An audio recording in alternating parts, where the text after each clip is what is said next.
네, 오늘은 창세기 41장 47절부터 57절까지 말씀입니다. 창세기 41장 47절부터 57절까지 말씀입니다. 제가 현대인의 성경으로 읽도록 하겠습니다. 7년 동안의 풍년으로 그 땅에는 농산물이 엄청나게 많았다. 그래서 요셉은 7년 동안 그 모든 곡식을 거두어 각 성에 비축했는데 각 성의 주변 밭에서 난 곡식은 그 성에 저장하도록 하였다.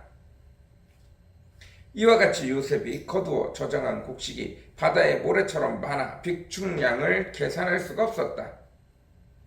흉년이 들기 전에 헬리오폴리스의 제사장인 보디베라의 딸 아스낫이 요셉에게 두 아들을 낳아주었다. 요셉은 장남의 이름을 므낫세라고 짓고 하나님께서 나의 모든 고난과 내 아버지의 집안 식구들을 잊어버리게 하셨다 하였으며, 또 둘째 아들의 이름은 에브라임이라고 짓고 내가 고생하는 땅에서 하나님이 나에게 자식을 주셨다 하였다.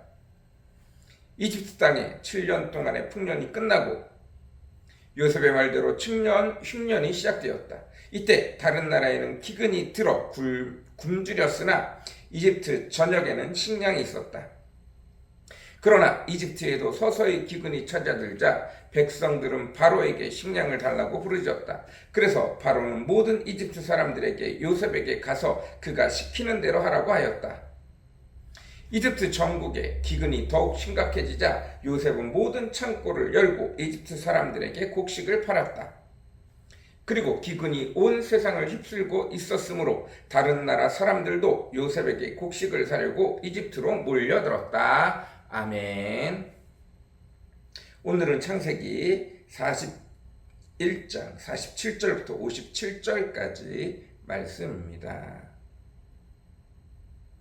요셉이 꿈을 해석하고 이집트의 관리들이 자기들의 재앙을 면하기 위해서 요셉을 국무총리의 자리에 올라가기까지 순식간에 일이 진행되어졌습니다.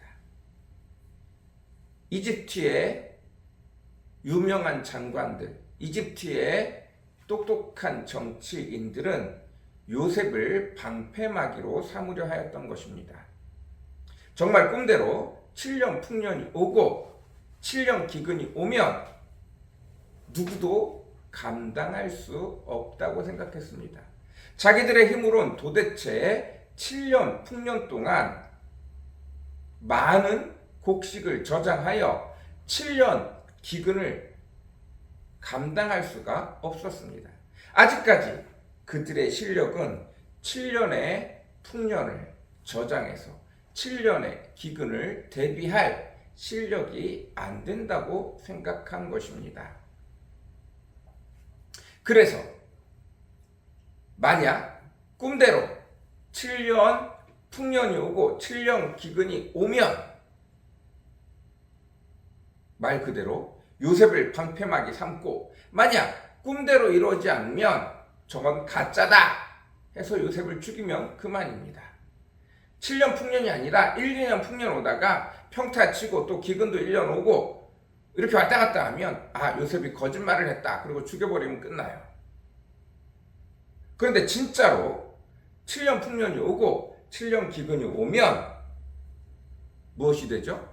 요셉을 한 1, 2년 기근 동안 방패막이로 삼다가 자기들의 계산처럼 요셉이 7년의 곡식을, 아무리 많은 풍년이 와도 그 곡식을 저장하면 다 썩고 1년, 2년 만에 다 없어질 텐데, 그렇게 되면 요셉을 죽이고 한두 명의 또 바지사장, 허수아비 관료를 세워놓고 6년, 기근의 6년까지 세워놓고 7년째 어떻게든 1년만 버티면 그 다음에 다시 기근이 사라지고 평년으로 돌아오기 때문에 살 수 있게 되어집니다. 그때 가서 자기가 관리를 하면 충분히 자기 자리를 유지할 수 있을 거라고 생각하는 거예요. 그래서 그렇게 쉽게 요셉을 총리의 자리에 날개 다친 듯이 올려주는 것입니다. 문제는 요셉은 하나님이 훈련시킨 놀라운 하늘의 축복을 받은 자라는 거예요. 하나님이 그를 고생고생 세상에 가장 뛰어난 전문가들이 모이는 보디발의 집에서 그가 모든 기술을 마스터할 때까지 모든 상업과 농업과 그에 관련된 모든 것들을 다 마스터할 때까지 그를 가장 뛰어난 기술자들 앞에 붙여놓았다는 거예요. 그리고 요셉으로 하여금 그것들을 마스터하게 하고, 그리고 또 5, 6년 동안 정치 감옥에서 사람들이 자기의 권력을 유지하기 위해 온갖 잡다한 권모술수를 일으키는 걸 눈으로 보게 한 거예요. 그들의 말과 그들의 생각이 다르다는 것을 충분히 보고 그것을 간파하게 한 거예요. 그리고 이제 정말로 7년 풍년이 올 때 요셉은 세상 사람들과 다르게 일하기 시작합니다. 자, 요셉은 여호와 하나님이 특별히 세운 인물입니다. 여호와 하나님께서 아브라함을 선택하셨을 때 뭐라고 얘기하셨냐면, 가나안 땅에 내가 내 백성을 가나안 땅에 드리고 그 땅에 큰 민족을 이루고 그 땅을 창대하게 하며 모든 사람으로 하여금 그 땅을 제대로 바라보며 그 땅을 통하여 복을 받게 될 것이라고 이야기하셨습니다. 우리가 알다시피 그 일은 언제 일어나죠? 모세를 지나서 여호수아를 통해 가나안 땅에 들어감으로 일어납니다. 그런데 그때 여호와 하나님이 반드시 하는 게 무엇이죠? 1년 동안 광야에 거쳐가서 아무것도 없는 땅에서 하나님으로 인하여 모든 것을 얻을 수 있는 것을 배우게 하십니다. 그게 광야 생활이에요. 그러므로 아무것도 없는 곳에서 하나님을 따르는 것만으로도 풍성하게 지낼 수 있는데, 하나님이 에덴 동산과 같이 풍족함이 넘치는 가나안 땅으로 들어갔을 때 그곳에서 하나님을 따라하면 세상 그 어느 곳보다 뛰어나다는 것을 알게 해주시기를 원하는 거예요. 그런데 문제는 늘 건강할 때는 내 건강이 얼마나 좋은지 몰라요. 언제 깨달아요? 비교군이 있을 때. 내 팔이 아프고 내 다리가 아프고 내 몸이 망가지기 시작하면 비로소 건강이 얼마나 중요하다는 것을 깨닫게 되어져요. 늘 비교군이 없으면 내가 좋은 게 좋은 거라는 걸 몰라요. 그래서 여호와 하나님께서 광야에 들어가기 바로 직전에 어디에 머무르게 해요? 이스라엘 백성을 이집트에 머무르게 합니다. 이 이집트는 어떤 땅이에요? 그 당시 모든 세상에 가장 뛰어난 선진국입니다. 맞아요. 하나님께서 이스라엘 백성을 가장 뛰어난, 사람들이 만들 수 있는 가장 뛰어난 나라 이집트에서 살게 하다가 광야, 아무것도 없는 광야에 가게 하시고, 그 광야에서 풍요로움, 사람들이 열심히 해서 사람들의 지식으로 열심히 해서 노예를 부려서 그들이 풍족한 것이 아니라 그들이 일하지 않음에도 불구하고 하나님만 믿고 하나님 말에 의지하여 살아갈 때도 풍성함을 누릴 수 있다는 것을 광야에서 맛보게 하시는 거예요. 자, 이때 하나님께서 어디 땅을 비교군으로 삼으셨다고요? 이집트 땅을 비교군으로 삼으셨어요. 사실 이집트가 가장 최고의 선진국이 되기 위해서 하나님이 두 가지 장치를 하셨는데, 첫 번째는 아브라함이 롯을 구하러 갈 때 그 위에 지역에 실질적으로 티그리스 유프라테스 강 지역의 문명이 이집트의 문명보다 훨씬 발전했었어요. 근데 아브라함이 그 티그리스 유프라테스 강 사람들이 내려와 소돔과 고모라와 그 지역의 5개의 작은 도시국가를 칠 때 아브라함이 318명의 종과 옆에 있는 자기 동맹국의 몇몇 사람들을 데리고 가서 그 나라를 쳤을 때 그 나라가 몽땅 망해요. 티그리스 유프라테스 강 문명이 그 일을 계기로 점점 쇠퇴하게 됩니다. 그리고 지금 누구를 통해서 다시 이집트 문명이 세계 최고의 문명이 돼요? 바로 요셉을 통해서 세계 최고의 문명에 이르게 되어집니다. 요셉이 세계 최고의 문명으로 바꾸는 가장 결정적인 근거는 이 당시 세계 최고의 선두주자가 되려면 정치 기술이 바뀌어야 돼요. 근데 그 정치 기술이 바뀐다는 게 뭐냐 하면 바로 지금까지 이 땅의 거의 대부분의 나라는 다 어떤 나라예요? 부족연합국가예요. 그런데 선진국으로 바뀌는 제국으로 바뀌는 나라는 몽땅 다 부족연합국가가 아니라 중앙집권적 나라 형태로 바뀌어요. 부족연합국가라는 내용과 중앙집권적인 나라는 완전히 큰 차이가 있습니다. 무슨 큰 차이가 있냐 하면 부족연합국가는 평상시에는 그냥 자기들끼리 살아요. 그러다가 전쟁이 일어나면 그 중에서 가장 힘센 부족국가가 우리가 좀 많이 책임을 질 테니 너희들 각 나라에서 군인과 그 군인들이 전쟁할 때 쓸 수 있는 물자를 보내라. 그리고 그 중에서 가장 센 나라가 가장 많은 군인과 물자를 투입해서 전쟁을 치릅니다.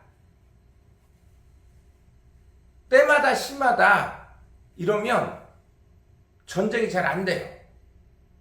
각 부족에서 전쟁을 치를 때 왜 우리 부족이 먼저 싸우냐? 왜 니네 부족이 먼저 싸우냐? 왜 우리 부족이 어려운 곳을 만드냐? 왜 니네 부족이 어려운 곳을 만드냐? 맨날 이러고 싸워요.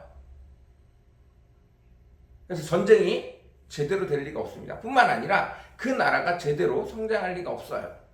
그런데 중앙집권적 국가는 평상시에 모든 나라가 세금을 한 왕에게, 저 지방부터 수도권까지 한 왕에게 세금을 다 바칩니다. 그리고 그 세금으로 군인들을 훈련시켜요.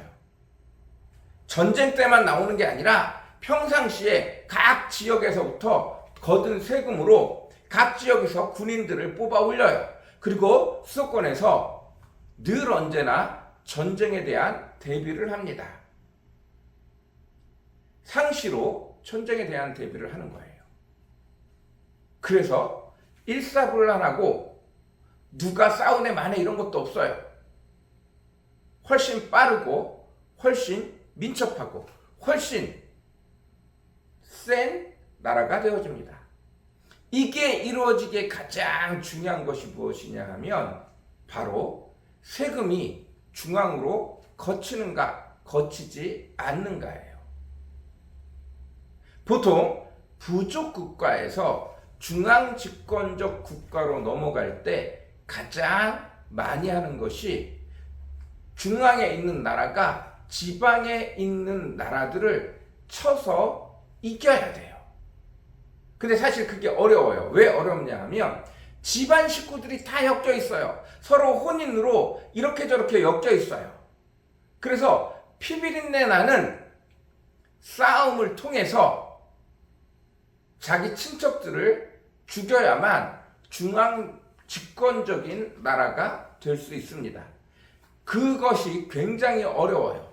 조선시대에 그리고 고구려 시대에 신라 시대에 백제 시대에 그 나라들이 부족 공동체에서 중앙 집권적 국가로 바뀔 때 반드시 이 싸움들이 일어났어요. 그리고 이 싸움들이 늘 언제나 문제가 되어졌습니다. 그런데 이집트는 지금 이것을 요셉이 한 방에 정리합니다. 보통 부족 국가에서 중앙 집권적인 국가로 바뀔 때 한 세대가 걸려요. 왕이 3, 40년을 통치할 때 그 3, 40년 동안 이쪽 저쪽 계속 그 혼인으로 엮여진 그 나라를 하나씩 제거해가고 결국 중앙 집권적인 나라로 바뀌어집니다. 그런데 이집트는 이걸 14년 만에 해결합니다. 칼을 가지지 않고 해결합니다. 어떻게 해결하죠? 요셉이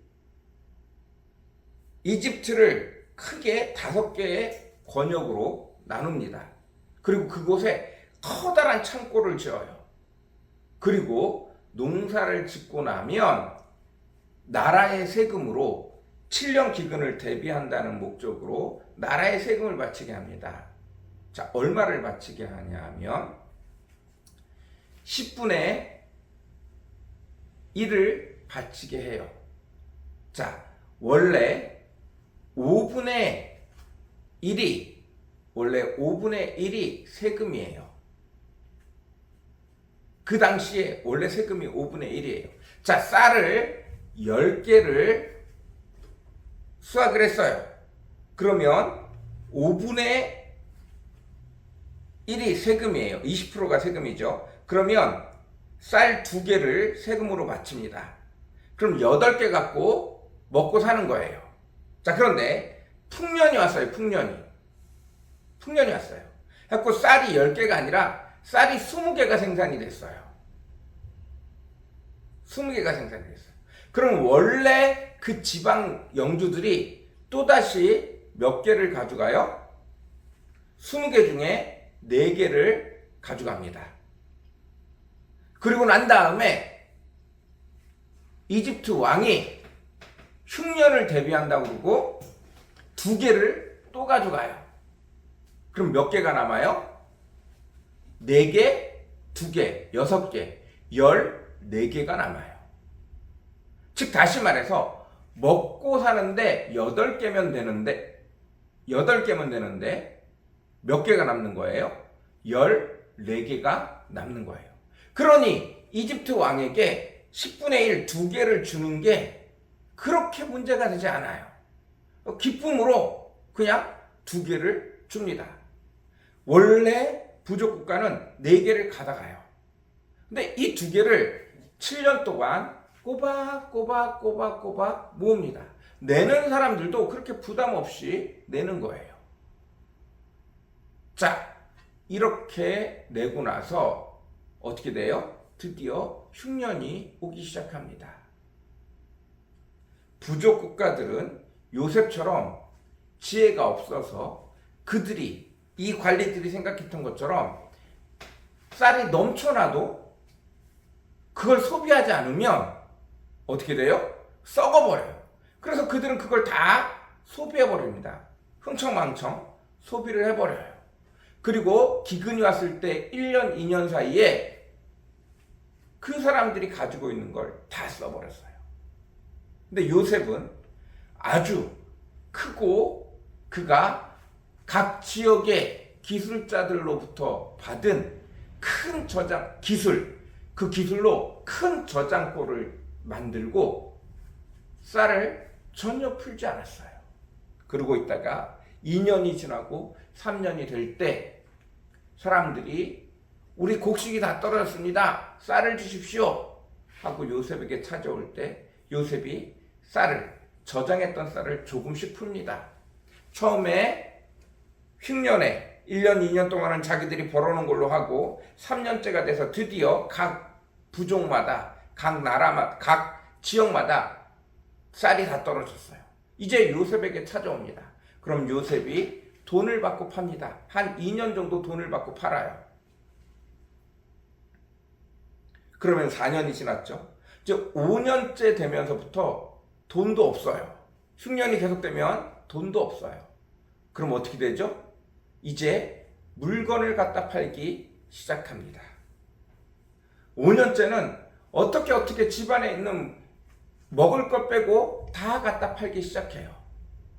그리고 6년째가 되고 7년째가 되면 드디어 뭘 갖다 팔냐면 집에 있는 물건도 다 갖다 팔았어요. 어떤 사람은 심지어 사람도 갖다 팔아요. 근데 이때 제일 중요한 게 뭐냐 하면 드디어 땅을 다 갖다 팔게 되어집니다. 땅을 다 갖다 팔게 되어져요. 그리고 요셉이 자, 내가 너에게 땅을 사는 대신 이제 앞으로 세금은 누구에게 내라? 이집트 왕에게 내라. 이렇게 바뀌어져 버리는 거예요. 이 7년 기근 동안 원래 그 지역에 있는 지역 대장들에게 세금이 다 들어가는데 부족 국가이기 때문에 그 부족 국가들에게 다 세금이 들어가는데 그래서 중앙으로 세금이 안 올라와요. 그런데 이거를 일반적인 국가는 다 전쟁을 해서 내전을 통해서 거기 있는 사람을 다 죽이고 그 땅을 몰수함으로 중앙 집권적인 나라로 바뀌어 가는데 이집트는 이걸 30년, 40년 동안 여기랑 저기랑 매번 분열이 일어나면서 싸움을 하는 그 관계를 지나지 않고 7년 풍년과 7년 기근을 통해서 칼없이 땅을 다 사는 것들을 통해서 전국의 영토를 다 누구의 것으로 만들어 버리는 거예요? 이집트 왕의 것으로 만들어 버리는 거예요. 그러므로 말미암아 이 7년 기근이 떠나자마자 이집트가 순식간에 중앙 집권적인 나라로 바뀌어 버리는 거예요. 이 일을 누가 주도한 거예요? 바로 요셉이 주도하게 됩니다. 하나님이 이스라엘 백성을 최고의 선진국으로 몰아넣으시고 그곳에 살다가 아무것도 없는 광야에 들어가게 하실 때 그 최고의 선진국을 만드는 것조차 하나님이 개입하신다는 거예요. 누구를 통해서요? 첫 번째 아브라함을 통해서 티그리스 유프라테스 강의 문명을 몰살시키고 다음에 요셉을 통해서 부족 국가였던 이집트를 중앙 집권적인 국가로 최고의 기술로 세상 사람들이 쓰는 방법과 달리 세상의 역사와 달리 전혀 다른 방법으로 요셉을 통하여 이집트를 최고의 선진국이 되어지기 시작하도록 그 기초를 닦는 일을 하게 되어집니다. 칼 없이 세상 사람들의 방법 없이 요셉이 그 일을 하나님의 때에 그 일을 이루게 되어집니다. 이것이 하나님의 방법입니다. 이것이 하나님의 축복의 의미예요. 야곱은 하늘의 축복을 하나님의 축복을 받아 자기가 사람들 앞에 떵떵거리며 잘 사는 정도로 생각했는데 하나님의 축복은 복의 근원이 되어져요. 이집트가 가장 선진국이 되어져서 이 7년 동안 모든 사람들이 7년의 기근 동안 살아나는 축복을 요셉을 통해서 살아나는 축복을 더 신기한 것은 57절 그리고 기근이 온 세상을 휩쓸고 있었으므로 다른 나라 사람들도 요셉에게 곡식을 사려고 이집트로 몰려들었습니다. 요셉이 그저 이집트만 살린 게 아니라 그 주변에 있는 나라 사람들도 다 살린 거예요. 하나님의 축복은 내 개인이 아니라 그가 속해 있는 모든 것을 다 복의 근원으로 만드는 축복이에요. 우리가 생각하는 축복과 완전히 다릅니다. 하나님은 우리에게 축복을 내리실 때 그것을 통하여 하나님의 백성이 하나님의 축복을 받는 것을 통하여 주변의 모든 사람들이 복을 누리기를 원하시는 거예요. 아예 사이즈가 다릅니다. 이것을 누구를 통해서 이루신다고요? 요셉을 통하여 이루시는 것입니다.